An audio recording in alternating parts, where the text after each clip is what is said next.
Black Americans have not only been persecuted by white people throughout this country's history, but they've been abandoned by every minority in this country's history, and that includes all of my own.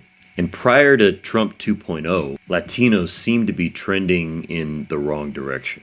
Bad Bunny may have helped give a little nudge back in the right direction, and his halftime show was a push for others to do the same. That seems to be one of the reasons that Lady Gaga was in the performance, to help Italians realize who they really are.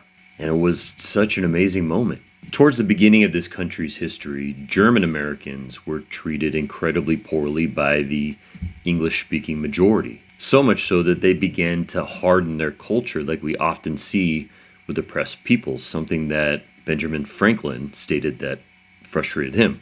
But eventually they were pushed and they chose the side of white supremacy. Irish Americans were often even held as slaves with Black Americans, and yet over time they eventually abandoned them to whiteness. Italian Americans let their racism push them away, even as many of them were called the same derogatory terms and paid the same low wages. Chinese Americans, Jewish Americans, the list goes on and on.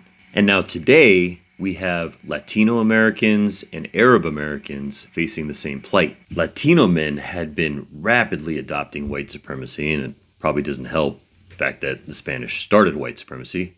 But there does seem to be something in the air.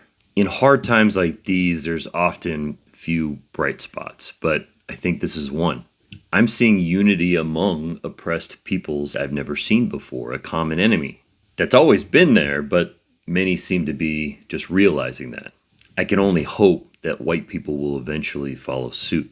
And it doesn't have to be tapping into some European culture that you're not familiar with. If we just start looking where we live, there's a lot of culture that we all possess, and it would make us less hateful.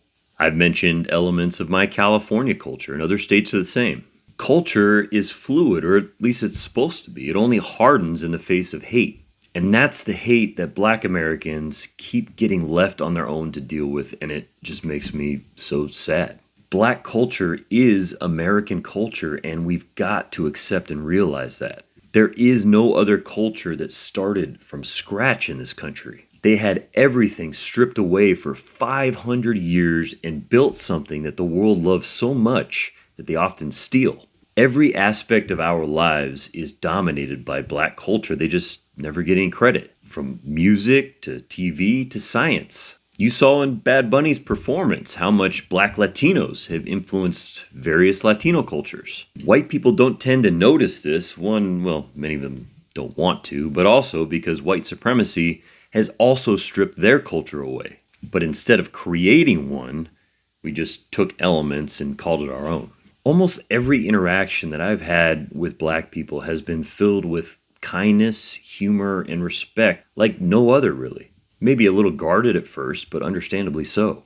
It's hard to talk about things like this right now because we've just fallen so far these last few years. But it is Black History Month, and if there's any example that we should be looking to get through this mess, it's Black Americans. They should be at the center, and we're all just different flavors of assistance. I don't think we should budge on this, and I don't think we should be scared to talk about it. Boldness changed me once, and it can change others. And so for this Black History Month, I just want to say thank you for all of the joy that you've brought to my life. I couldn't imagine living in this boring place without you, and I'm sorry that we've never shown you any appreciation.